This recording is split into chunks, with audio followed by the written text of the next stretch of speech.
No mai, haere mai. Welcome everybody to tonight's webinar, Creating Whānau Through Embryo Donation. My name's Nicola Batossi. I'm CEO of Fertility New Zealand. It's my absolute privilege to lead an organisation which does such wonderful things for so many New Zealanders. For those of you who don't know Fertility New Zealand, we're a charity and we've worked for 30 years to help New Zealanders who are wanting to become parents or extend their family. We've got a range of resources on our website, videos, leaflets, information available through clinics. We have support groups in 12 different locations around the country, and they're run by a wonderful army of volunteers. We also host the Donor Conception and Surrogacy Network, and if you're not yet a member, we welcome you warmly to join that community. It's for people who are considering creating whānau through donors or surrogates, people who are currently in the process and people who are parents already. So it's really creating support and connections. And we run information events such as this fairly regularly, and over time we will work towards in-person meetings in the main centres for the Donor Conception and Surrogacy Network in particular. If we can help you at all on your journey, if you need some independent advice, we've got a free helpline, and we encourage you to use all of the resources that we have available to you.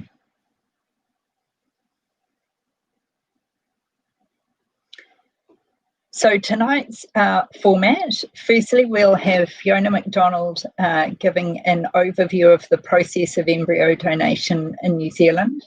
And secondly, we'll have a panel of people sharing their stories.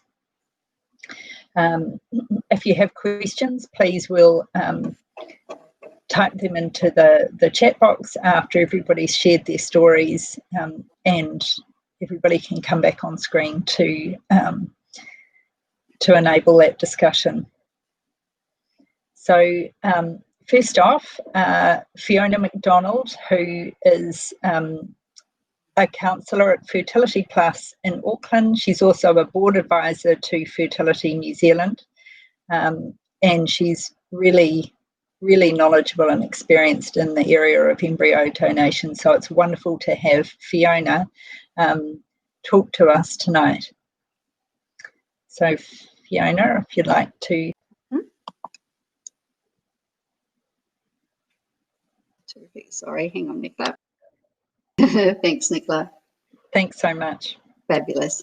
Thanks very much, Nicola, and thank you to Fertility New Zealand for organising this event and for all the wonderful work that you do, and thank you in advance to the fantastic panel that we have tonight, and thank you for being willing to share your stories and help us all to learn from your experiences. As Nicola said, I'm going to just run through very briefly the legal framework and some of the processes involved in embryo donation in New Zealand, but I am going to do that really quickly so that we can get on to hearing from people who have lived that journey of either being donors or recipients. But really happy, to help answer questions at the end of the webinar, or to provide through Fertility New Zealand notes from my presentation tonight, or any other information that might be needed. So the legal framework for embryo donation in New Zealand falls within the Human Assisted Reproductive Technology Act, which is quite a mouthful, so we usually use the acronym, the HEART Act 2004, and that sets, that piece of legislation, amongst other things, sets a limit on the amount of time that embryos can be stored, and that's 10 years in New Zealand. So for people who have been through couples who have been through IVF and created embryos, if they do have any embryos left over at the end of their fertility journey, once they've completed their own family, they do need to make decisions before that 10-year storage deadline is up as to what they want to do with the embryos. And donation is one option. I should just add there that in some circumstances, an application can be made to the Ethics Committee, ECART, for an extension of storage if need be.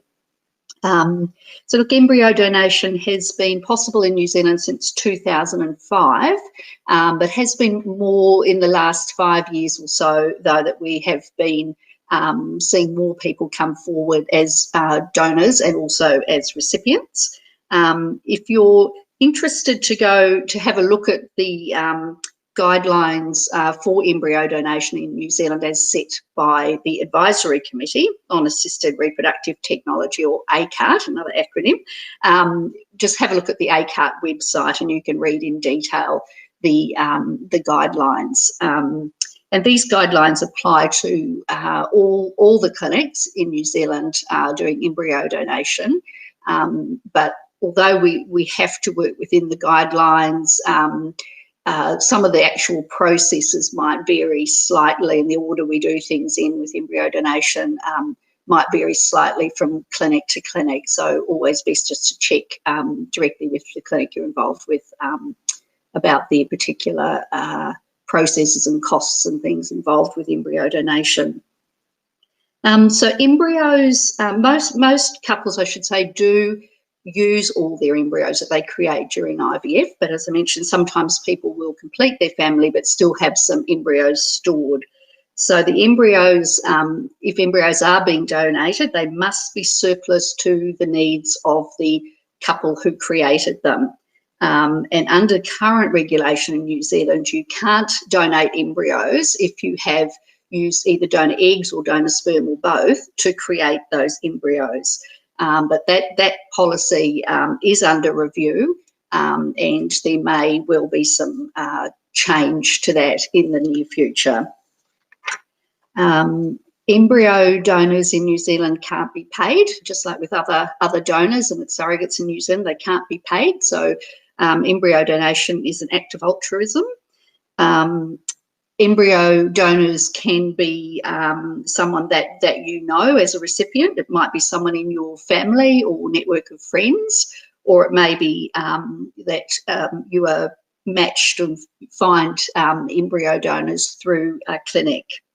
And all embryo donations in New Zealand have to be presented in an application on a case-by-case basis to ECART, which is the Ethics Committee on Assisted Reproductive Technology, ECART. So ACART is the advisory committee that sets the guidelines and the policy, and ECART is the committee, government committee, that assesses and looks at each individual case-by-case application. And again, you can go onto the ECART website if you'd like to and just have a look in detail what is involved with an ECART application. I don't have exact numbers, but I think it's around about 20 to 25 applications per year that ECART consider at the moment for embryo donation. And as I mentioned earlier, that's steadily grown, particularly over the last 5 years or so. From the time that donors and recipients for embryo donation are sort of matched or find each other, it's usually around about 6 months to get the actual application together, get it submitted to ECART and get an outcome. So it's usually around about 6 months, 4 to 6 months until a recipient would be hopefully have ECART approval and then be able to start using the donated embryos. With embryo donation, another important legal aspect is that in terms of consent, the embryos, even once consents to donation is signed, the embryos are still, if you like, belong to the embryo donors until each embryo is transferred one at a time to the uterus of the recipient woman. So once an embryo transfer takes place, then the donors can't withdraw their consent, and neither can the recipients. But up until that point in time, the donors could still withdraw their consent, or even if, say, 3 embryos were being donated and 1 was used, the embryo donors could still withdraw their consent to use of the remaining embryos if they wish to do so. But certainly once an embryo transfer takes place, all the legal rights and responsibilities rest with the recipient woman or the recipient couple. I thought I would just mention as well that there's no other legal process required in New Zealand that the recipients need to go through in terms of just sometimes people get a little bit confused and ask about whether they have to go through an adoption process. I think that comes from overseas. Often embryo donation is referred to as embryo adoption, and sometimes the legal requirements overseas can be different to New Zealand as well. So there's no other legal process to go through. Once a child is born, it's just the recipient's names on, or recipients' names on the birth certificate of the child. But any birth from embryo donation certainly needs to be recorded on the Heart Act donor register, and the information on that donor register can be accessed. Identifiable information about the donors can be accessed by the recipient parents from the time of the birth of a child, and certainly the child or young person themselves can access that register when they're 18 and find out exactly, the names and contact details of who the embryo donors are. Another important sort of legal aspect of embryo donation in New Zealand is that there is a limit of having full genetic siblings in 2 families. So that includes the donor family. So if the donor family have children, that's family 1, and the second family would be the recipient. So once you have the donor family with children and 1 recipient family with children via embryo donation from those donors, that's the limit. So again, if a recipient, say, received 3 donated embryos, used 2 and said, right, my family's complete, I don't need the final embryo, again, under the rules in New Zealand at the moment, that remaining embryo belongs still to the donors and can't be donated on to any other recipient, because you've already got the 2 families created where the children are fully genetically connected. Right. So just very briefly, a little bit about the process and consideration for donors first up. So as I mentioned, for people considering donating embryos, you must have completed your own family or have decided that you'll finish treatment yourself. And if that's the case and you're interested in embryo donation, you can just speak to your clinic. It's really advisable to not make any final decisions about donation, I believe, until your youngest child as donors, till your youngest child is at least sort of 12 to 18 months old. Just give yourselves a little bit of time to be sure that your own family is complete. And talking through, having an initial discussion with the clinic counsellor, I think, is always a really, really good starting point as well, just to help think through and talk through all the implications of donation. If after you've done that you decide you want to proceed with embryo donation, then as part of that ECART application process, eventually, once you're matched up with your recipients, you'll need some further counselling sessions, a medical appointment at the clinic, and a legal consultation. But the clinic counsellors will guide you through each step of the way. In that it's quite important to have that medical appointment for embryo donors quite early on in the process, because the doctor will go through an extensive sort of medical history with you and just make sure there's nothing there that would preclude you actually being able to donate. Embryo donors then get to view non-identifying profiles of potential recipients, and embryo. So if you like, embryo donors get to make that selection first, so that donors get to choose recipients, and embryo donors can certainly talk to the clinic counsellor about any sort of particular criteria they would like to set in terms of who they would like to donate to. So, for example, sometimes people will say, look, they would prefer to donate to someone of a similar or the same cultural background to themselves. Not always, but that's just as an example. So once embryo donors have selected a recipient profile, and then the reverse happens, that the recipients then get to view the donor's non-identifying profile. If everyone's happy to proceed, then the counsellors will organise a joint meeting at the clinic to talk through all the implications and just see if everyone, is on the same page in terms of openness and contact and future relationships and all those particularly key things. There's a legal consultation. Sometimes that's done, that's a requirement for the eCard application as well. Sometimes that's done before the joint meeting and sometimes that's left until afterwards. But that does need to be done as part of the eCard application. And then the counsellors will collate the application, again, if everyone's happy to proceed to that step, and submit that to eCard.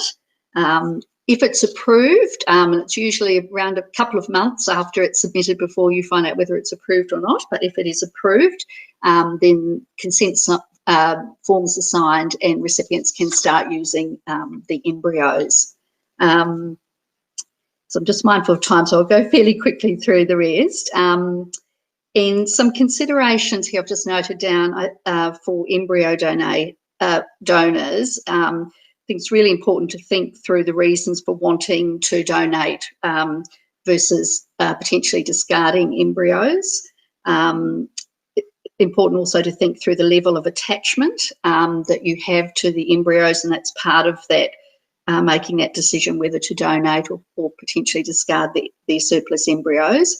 And it's often partners will feel quite differently and have different levels of attachment to the embryos, and that's quite common. It's really important to take time to make decisions and to acknowledge the grief involved in your own fertility journey as donors, and also the grief around relinquishing the embryos. Important to, as I mentioned previously, to think about who ideally you would like to donate to, and are there any deal breakers in terms of your criteria, for want of a better word, for recipients. But giving careful consideration to what it may be like, now and also in the future, in terms of relinquishing the control over a way a child will be raised, because it will be totally up to the recipients, and even in terms of contact in future, totally up to the recipients, and at least until a child or young person is 18, what the contact may look like. So just thinking through, future relationships between the donor family and the recipient family, and particularly what the needs of the children might be, views on openness, and also and information sharing, even around the time that recipients are using the embryos, start to use the embryos in treatment. What kind of updates might you ideally like to have during that process? I think most embryo donors, if there's more than one embryo, like to have some kind of regular or semi-regular updates, rather than just finding out at the end of potentially using all the embryos what the outcome is. I think one of the most common, if not the most common, fear that I hear from embryo donors at the outset is, if a resultant child from the embryo donation, what will they say if the child asks them in the future, why didn't you keep me? Why didn't you have me yourself? Why did you give me away? So that's you know, something that we always need to talk through. And I'm not going to comment further on that because I know that's something that our panel is going to touch on in a moment. The process, just briefly, for recipients is it needs to start with having a medical consultation with a fertility specialist just to ascertain whether embryo donation is medically an appropriate option for you. And again, talking through with a clinic counsellor what the process is, what the implications are. And again, if you decide to proceed and go on a clinic waiting list as an embryo recipient, then there will be further counselling, the legal consultation, and possibly even further medical consultations needed as part of that ECART application process eventually, if you are selected and matched with embryo donors.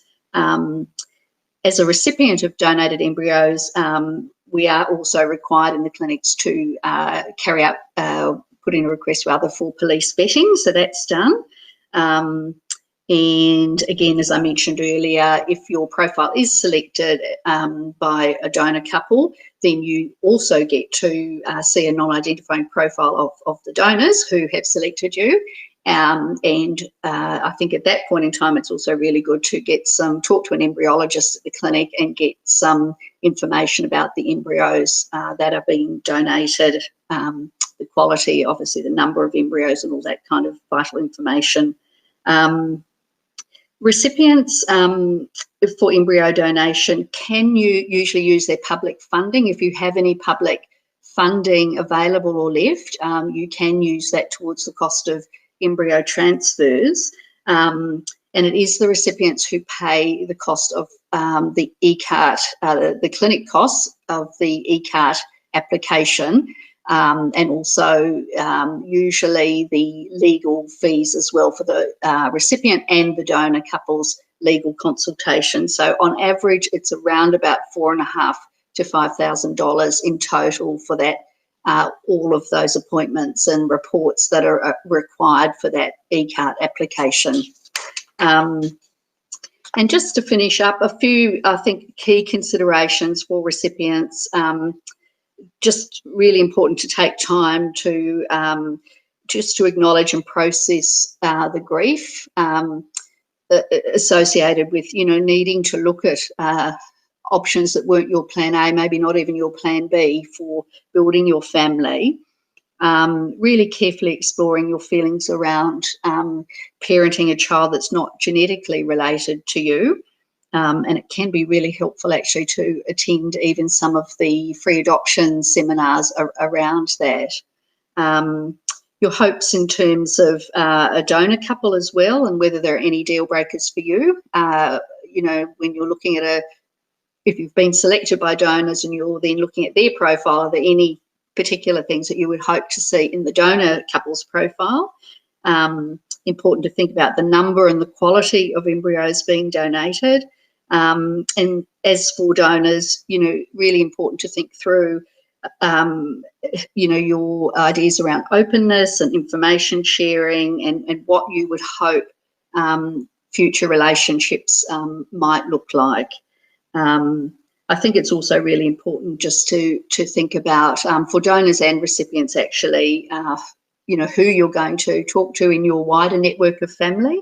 And how some of your other close family members might feel about you either, donating embryos or being recipients of embryos. So just finally, just to say that, embryo donation is complex emotionally and socially, even though on the treatment side of things, it's a lot simpler than a lot of other treatment forms. It's not for everybody. But I certainly think that particularly if there's a commitment to openness and information sharing and building relationships, then embryo donation can be a wonderful way to build whānau in New Zealand. And hand back to you, Nicola, to introduce our wonderful panel, because I think it'd be lovely to hear now from the families and what their experience has been. So thank you very much.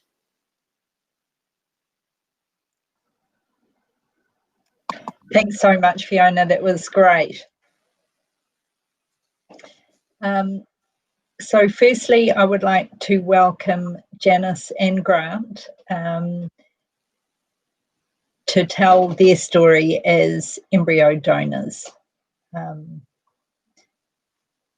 They're coming to the screen now. Thanks, Janice and Grant. Okay, so our infertility journey was around the 9 years.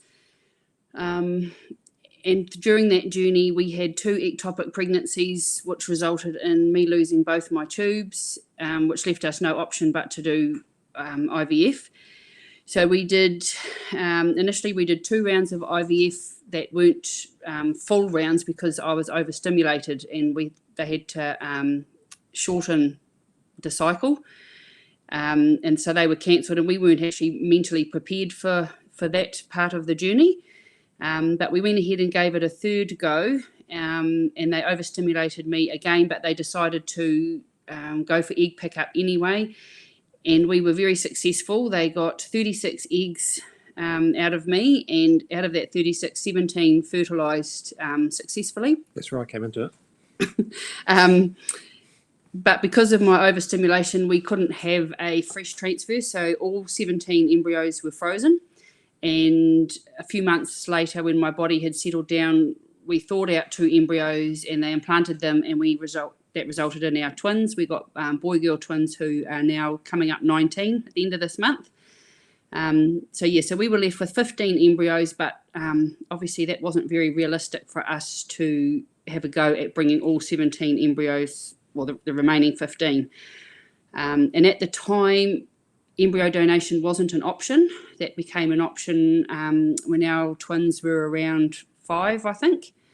And at that point, Grant and I were on slightly different pages as far as when we were ready, but together we did get on the same page and opt for embryo donation as our best choice. And through the process with the clinic, looking at the profiles and things like that, we chose a wonderful couple.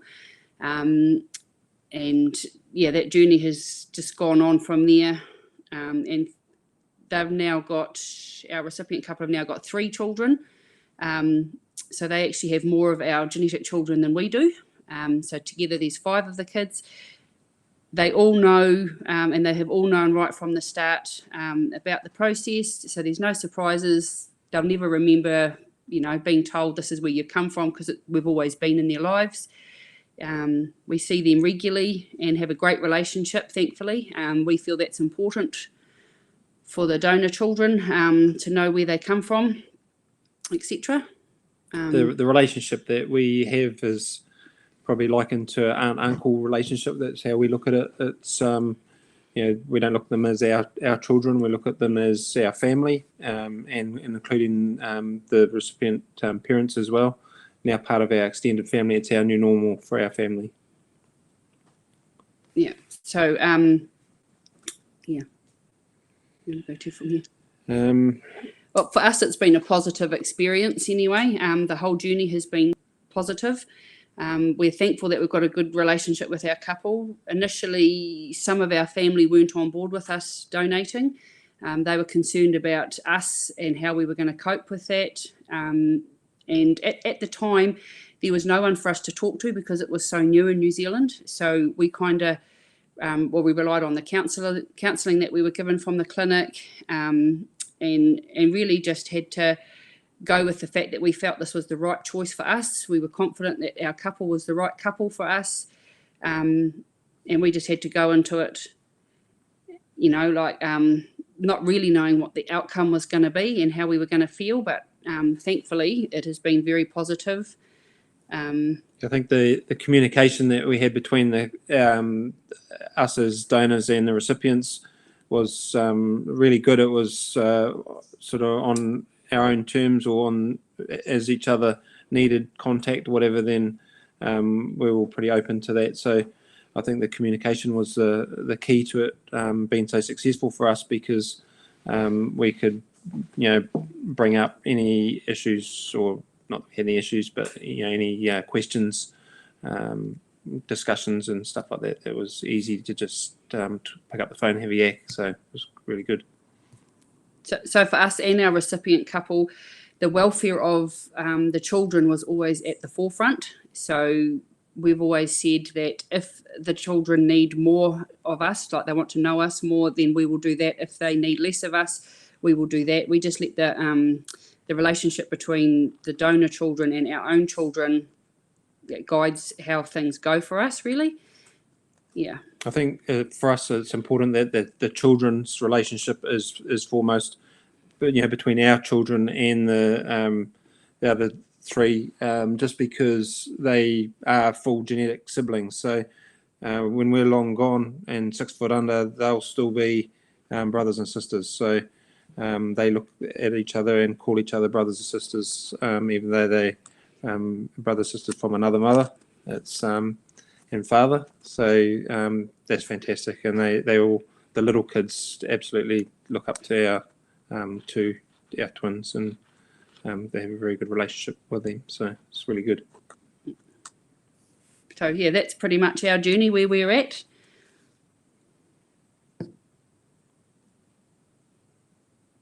Back to you. Yeah, thanks so much, Dennis and Grant, for sharing your journey as donors. We've got another donor tonight who is happy to again kindly share her story. Her name is Claire, and hopefully she will appear on screen now. Thanks, Claire. Over to you. Hey, so my name's Claire. I had it's a bit nerve-wracking doing this. It's been a long time since donating an embryo. So I went through a journey with, he was my husband then, a number of years ago. So we went through IVF. We did it once and got no fertile embryos. So we went through a second round of IVF, which is called, where the process is different, where it's called ICSI. And ICSI means they inject the sperm into the egg, and that resulted in us, we had an embryo, one of the embryos inserted, and that created a little boy for us, which has been awesome. He's 10 years old now, and he's just an everyday little brat, how all kids are later on in life, but he's awesome and huge part of the journey. So we used that one embryo. We actually had 2 embryos left after that, and I still remember when I was having the first embryo inserted, saying to my then husband, it would be great to be able to create the same kind of hope for another couple, maybe donate an embryo. So yeah, we donated when our boy was, I think he was about 2 or 18 months when we looked into it, and this was to a couple that we actually knew as well. So they have a little girl now, and she's about 8 years old now. The reason we chose this couple is because they were a very selfless couple, and they wanted this little girl to know her heritage as well from our side. So they had a book made which had a picture of me and I guess the father of the embryo as well, and a picture of our boy as well. So this little girl knows about us and knows about my son as well. So yeah, so that's been my journey. It seems so long ago because it was 10 years ago. Had my boy, and then their girl is 8 years old now. Would I recommend it? If anyone asks that, it's massive, and the counsellor said something before about grief, and I think you have to acknowledge the grief process of it. I remember talking to one of the fertility counsellors after we actually did it, and I said to her, I feel like I don't have a right to grieve because it was a choice that was made. And she said, just because you made the decision, you've still got to process that grief. The little girl is absolutely beautiful. It was a little bit strange and awkward at the start, but now when it comes to seeing her, probably, to be honest, our story is quite different from the one that we just heard. I'll probably see her maybe once every 6 months, maybe twice a year, and she's met my boy as well. So it's still a beautiful story, but very, very different. I I don't know if it would have been different if I was still married. I think that obviously makes it a little bit different, a little bit harder as well. So yeah, so that's pretty much my embryo story. But an amazing thing, and I think the journey that we went through created pretty much 3 families now. And I think the way families are these days, there's no such thing as normal. So yeah, it's been a very, very interesting journey. So and still very real to me, but yeah, it's been quite a while though. So that's pretty much it. So that's probably less than 5 minutes, but that's probably because I speak so fast too. Thanks, Claire. It's great to hear your story. Thank you. So now we've got a couple of parents from embryo donation who are going to share their stories. First, we're going to hear from Wynne. So thank you, Wynne, for sharing your story as well.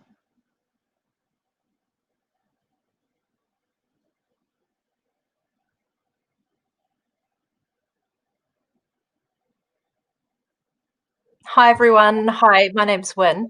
I'm really pleased to be able to talk this evening. I'm the mother of a beautiful 3-year-old boy that was, I was hoping I wasn't going to get emotional, but yeah. So I have a 3-year-old son that was created through embryo donation. So our IVF journey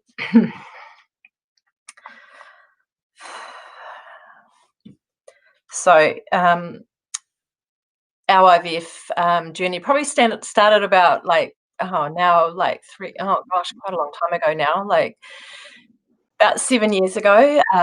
So I'd met my husband. I was kind of like later in my 30s and had some endometriosis early in my life, in my late 20s, and had lost an ovary due to that. So I met my husband, and I was already sort of aware of that fertility could be an issue for myself, but met this awesome man, and we were really keen to start a family. So I kind of was aware of my situation, and so as things sort of turned out and things weren't going that well pretty early on, we went and met with some specialists and had ourselves sort of checked out. And it became pretty obvious that we would need to go through IVF.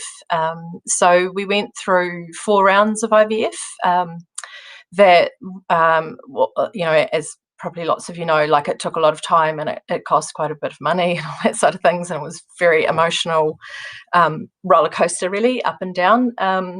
And as we went through that process, we weren't being particularly successful. We weren't just we were having a lot of day 3 embryos and that sort of thing. And then as we went through that process, and I came closer to being I was in my early 40s by this point, and we were starting to get concerned about the risk of conceiving at that age, and I hadn't been particularly successful.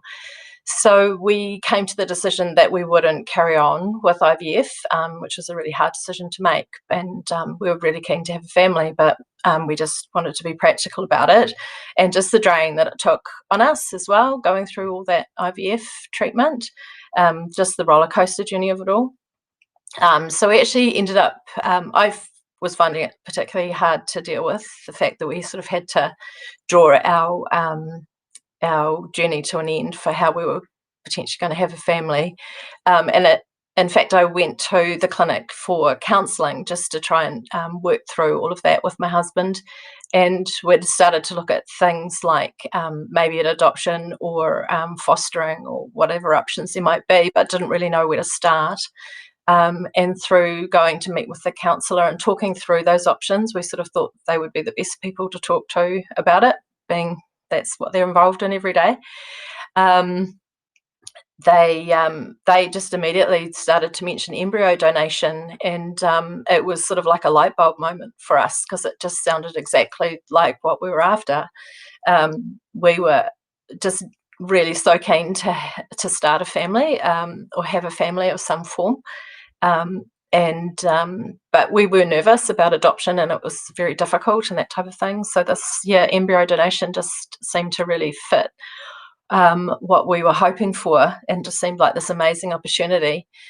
So we pretty quickly wanted to go ahead with it. Like, we knew it was difficult, and we definitely had reservations about it. But because from what we read, we knew being open was a good approach. So we certainly approached it in that way, that we wanted to be really open, and we wanted to connect with a couple that also had that openness as part of what they were wanting in their donation. So we went through the whole process, pretty much like what Fiona just explained. It all sounded very familiar.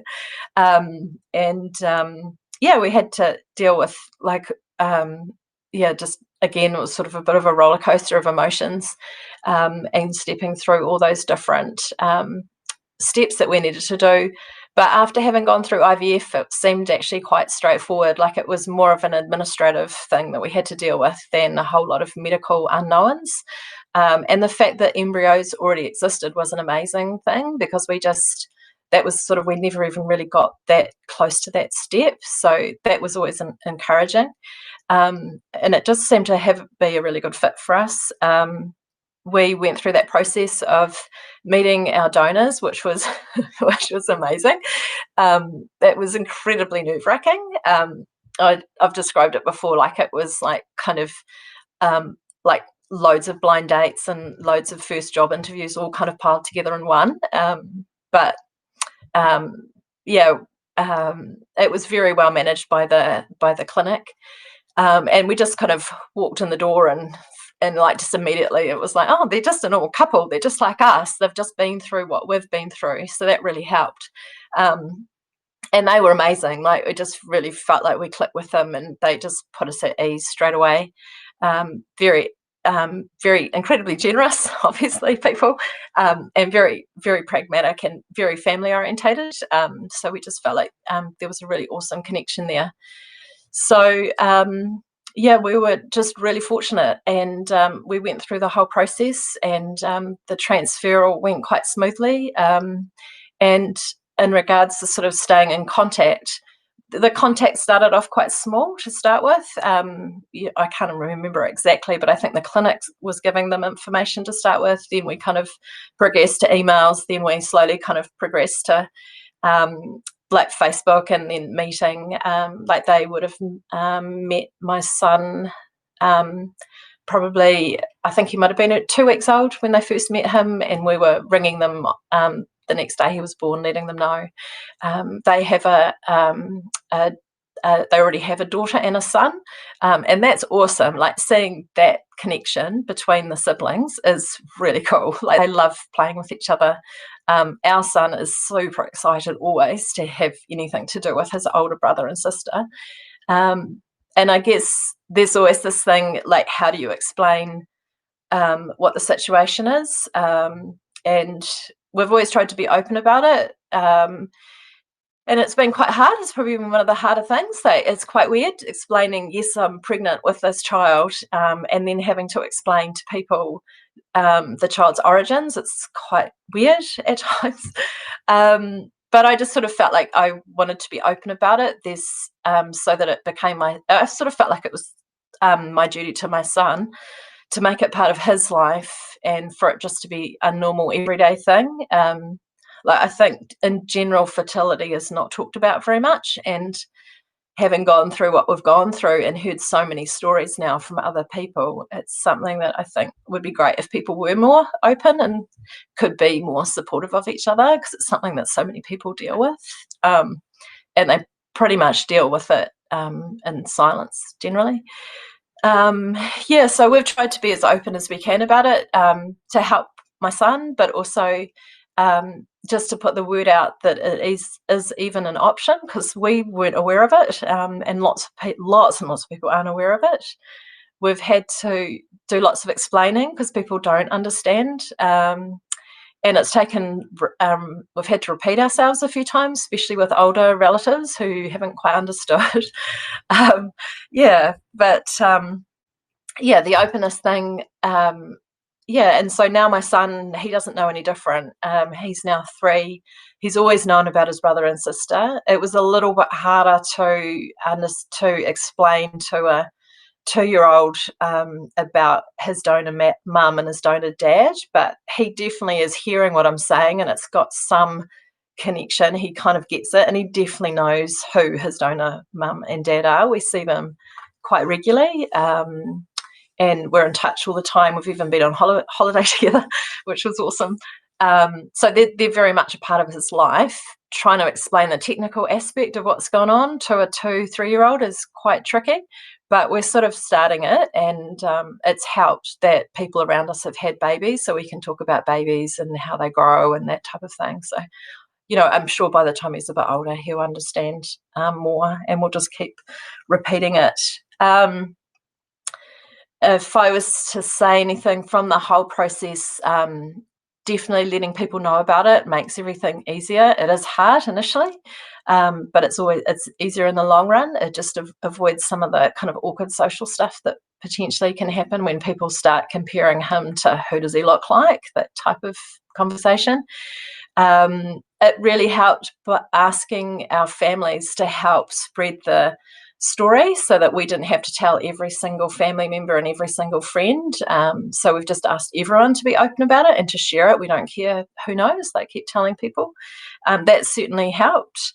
I think, you know, I was concerned about it in the beginning. Obviously, we were worried about certain things because there was so much that was unknown. But I think as a new parent, so much is unknown anyway. Like, I can't compare it to what it's like to be a new parent. But it's all just, once we had him, this has given so much joy to us. And you're so busy when you have a newborn. All the other stuff sort of doesn't tend to sort of factor. And I absolutely 110% feel like his mum.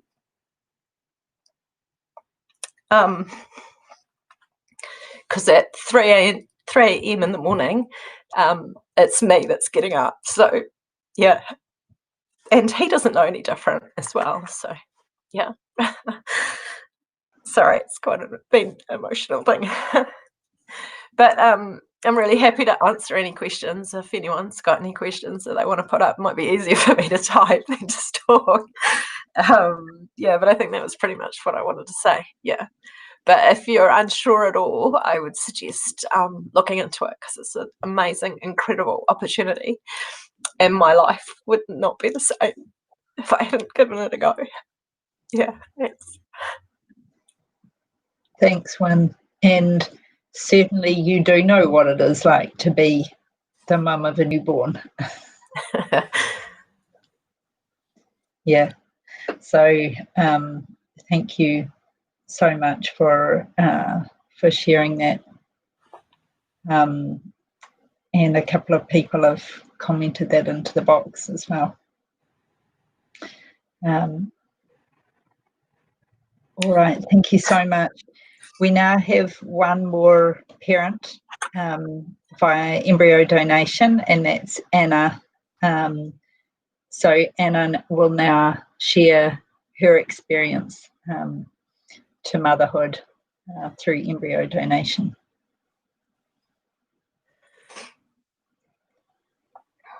Hopefully, Anna was having some technical problems earlier. Here she is. Okay, thank you. Thanks, Anna. Thanks, Wyn. Okay, there we are. Sorry, had some technical issues earlier. So this is my husband, Kyle. I kind of dragged him in as well, but I'll share. He's just there to say, hey, this is our story too. So a couple of years into our marriage, we found out that we couldn't have children together, and we were told at that time that the only option was a sperm donor, which for us, we wrestled, went backwards and forwards with, and it just never quite sat quite right for us. Yeah, so we kind of just left it. It would come up in discussion, left it, moved on, kind of just as you deal with the grief and what do we do? And at that point, I'd been working with an organisation working with children, and every day I'd go and I'd talk to these kids in primary schools, and I'd go home and I'd cry, and before I went to work I'd cry, and I'd be like, I can't do this. And so I ended up leaving my job, and I wrote a very public Facebook post about it, just in case people were wondering why I left this amazing job.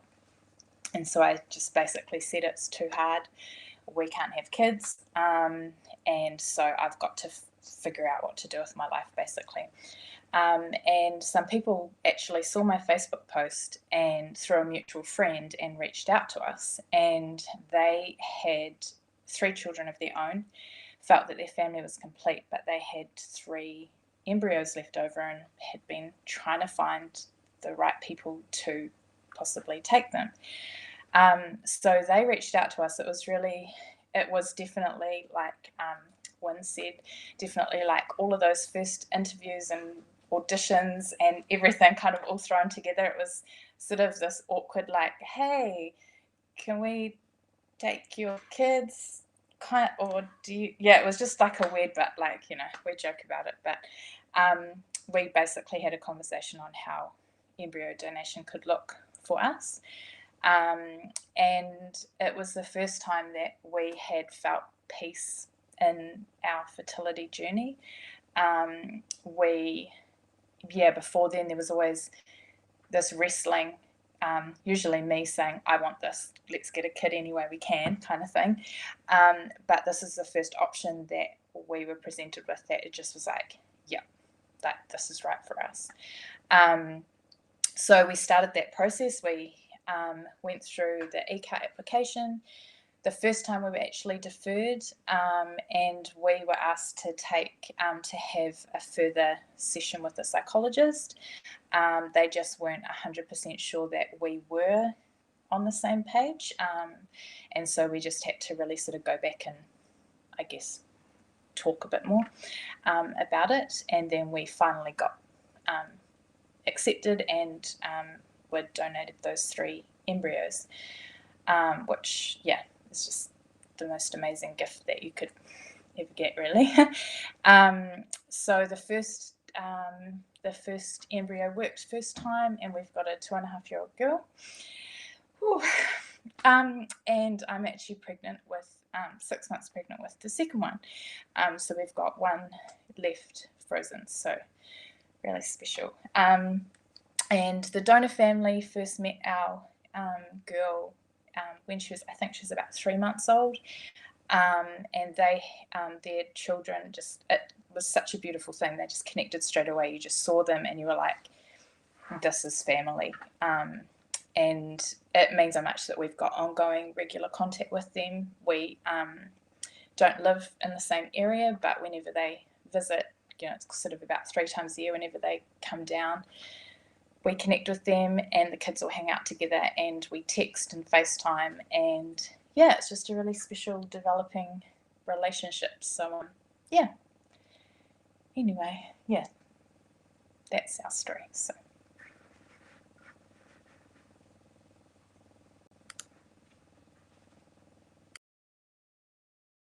actually, thank you to all the wonderful speakers tonight. I must say that you're all amazing, incredible parents. We have one question here. It was posted when Wynne was talking, so I don't know if Wynne wants to come on screen and answer it, or if anybody wants to talk about names and terminology of donors.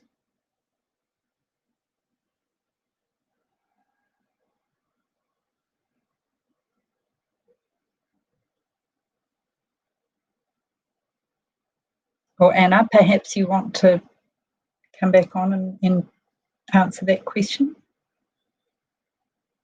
If anybody else has a question, please type it into the box. I think the question, what does your son call his donor parents? Is that what you're referring to? Yes. My son just knows them as their names. So and he's quite comfortable with that. So, and I think through the whole process too, I think when you donate you're like, people have often said to me, do you feel like you're her mum? And I'm like, not at all. It doesn't feel like that at all. I just feel like we did a really cool thing for an awesome couple. So yeah, you can keep yourself quite separate from that as well, and see it as just an awesome gift. So yeah, I don't know if anyone wants to say anything too. I'll hop off. Yeah, he currently just refers to them by their first names. He's only just 3 now. He's actually, when they're all together in the room, I think his main focus is on his brother and his sister. But I refer to them as his donor dad and his donor mum. I just found, and it was a little hard saying that initially, but I just found it really hard to come up with a way of explaining everything. I mean, he totally understands what a mum is and what a dad is, so it just seemed to make sense to me. And then it's just the donor part that I'm hoping he'll make sense of over time. Yeah. And I don't imagine he's going to call them donor dad and donor mum. I think he'll just call them Wendy and call them their names. Yeah.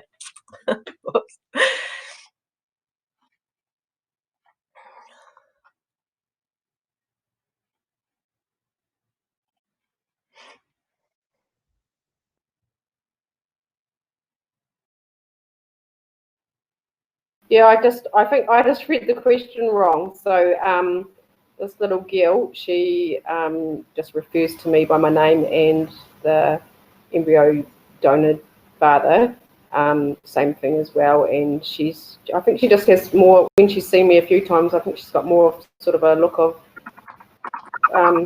curiosity about it as well. But it's quite a beautiful curiosity and not tainted by anything. So yeah, it's quite beautiful.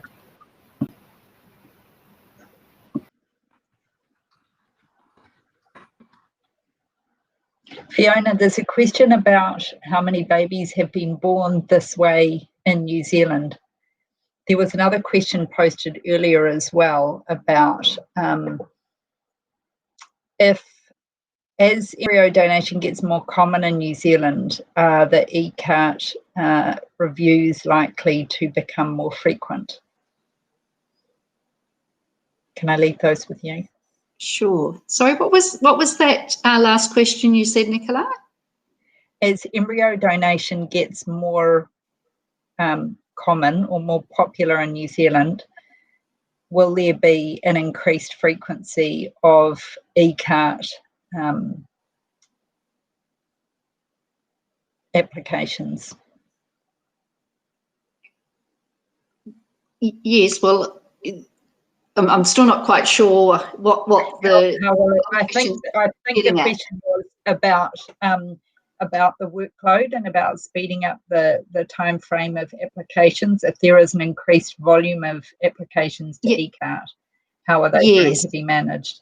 Yeah. So I think certainly, the number of applications, for all the kind of reviews that ECART do, applications that ECART review has increased significantly, and particularly for embryo donation. As I mentioned earlier, I tried to do a bit of a guesstimate today, and I think it's looks like around 20 to 25 embryo donation applications per year. So, and I mean, at the moment, ECART meets 6 times per year, but certainly they may need to consider whether they can meet more often to try and cater with the increasing number of ECART applications.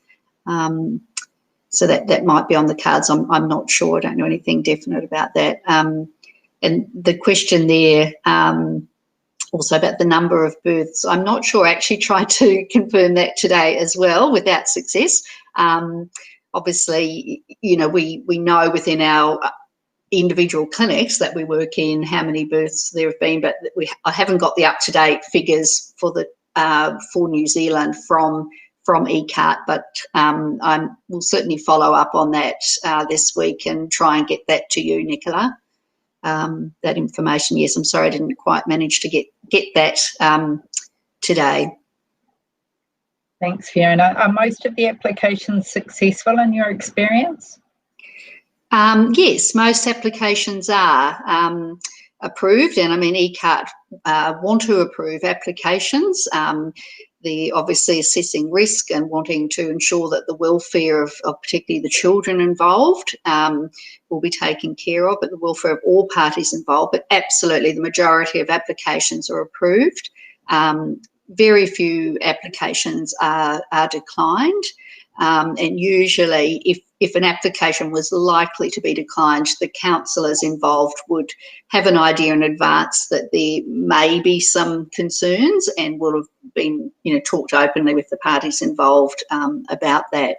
As one of the presenters mentioned, though, sometimes ECAP may defer an application and just go back to the clinic and say, look, we want, further discussion on this or that point, or if they feel something hasn't been covered or they need some more information. But absolutely the majority of applications are approved. The minutes actually of the ECART meetings where applications are discussed, there are minutes on the ECART website that you can have a look at. They're posted in obviously a non-identifying way. Actually, ECART applications are all, they don't have names or personal details in there. So if anyone is interested to see some of the discussion and issues that ECART look at when they're looking at reviewing the applications, have a look on the minutes on the ECART website. Yeah, thank you.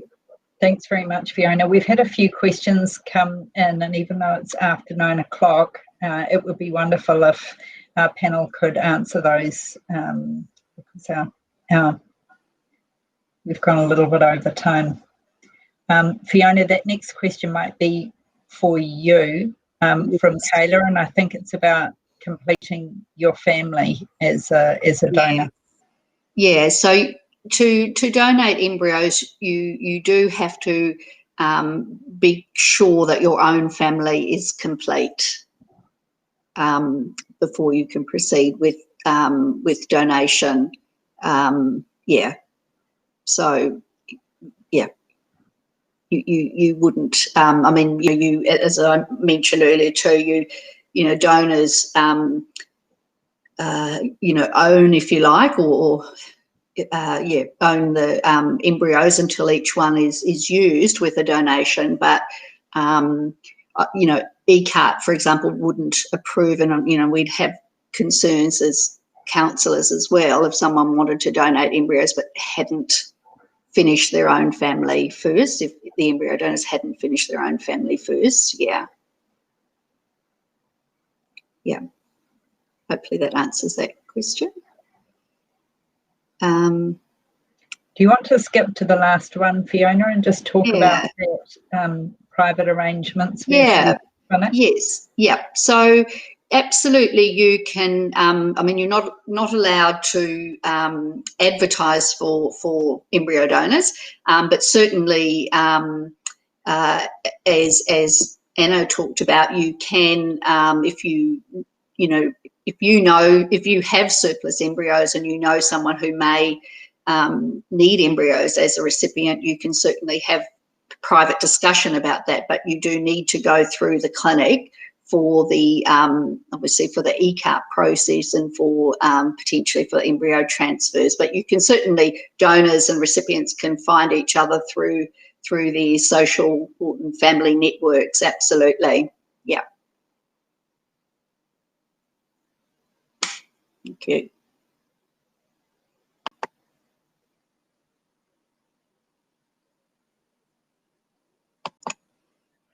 Also work with different clinics, so that was one thing that our donors actually were at a different fertility clinic than we were, and so it was kind of this, initially we're like, oh, but can we do that because they're held somewhere else, but that's fine. The clinics work beautifully together and transferred them and all that type of thing, so that's something as well. And just quickly to answer the question before, just because I'm here, it was interesting. We actually have our daughter has met both the sets of grandparents of our donors, and that's actually really beautiful because it means a lot to them that they actually could see her, because this is their genetics, and they've even offered to babysit, and we get texts from them just saying, hey, how's it going, so that's really cool. So in terms of currently the extended family, we've had that contact, but I'm sure there'll be there'll be more as well. So. Excellent. Nick, I was just going to add something Nick Anna said reminded me too, that just to let people know that if you are pursuing embryo donation as a possibility for building your family as a recipient, you can talk to more than one clinic. Then the clinic may require that you still have a medical consultation and see a counsellor at their clinic, even if you're on a waiting list as a recipient for donated embryos at another clinic. But you certainly can approach different clinics at the same time. To please let clinic know if your profile has been selected at a clinic, just let any other clinic, who's waiting list you may be on know, so that they're also not showing your profile at the same time if you have already been selected. Yeah. Thanks, Nicola. Thank you. And we've got one last question for the evening. What were the donors looking for in profiles of recipients? So would Claire or Janice and Grant like to respond to that one?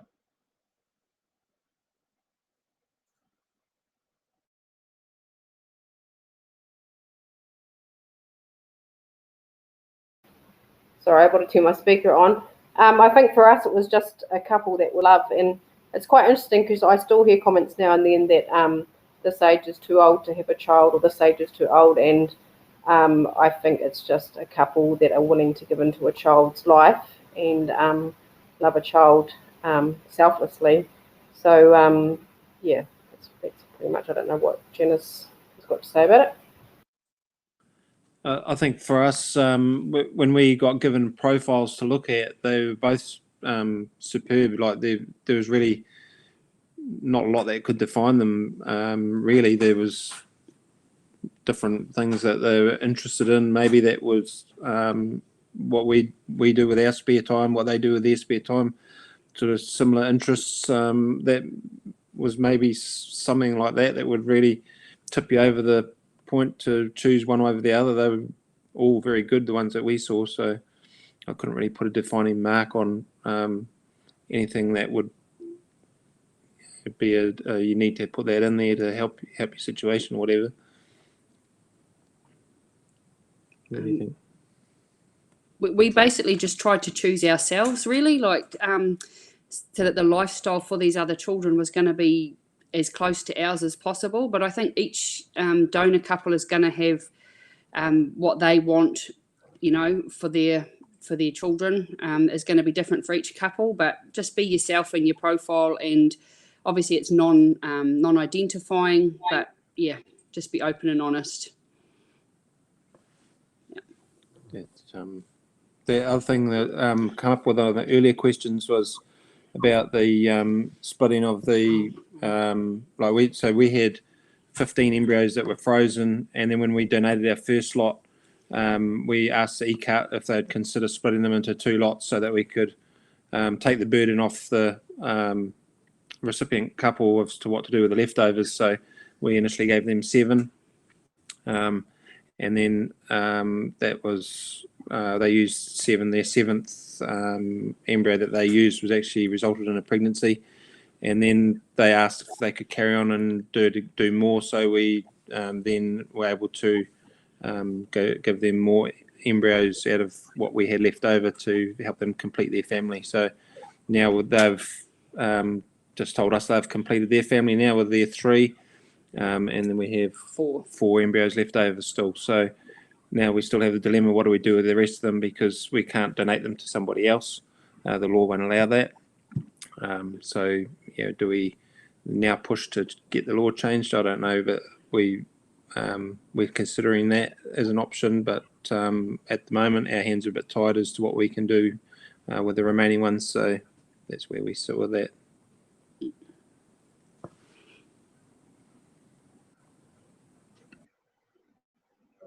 Thanks for that. There's been so much information tonight.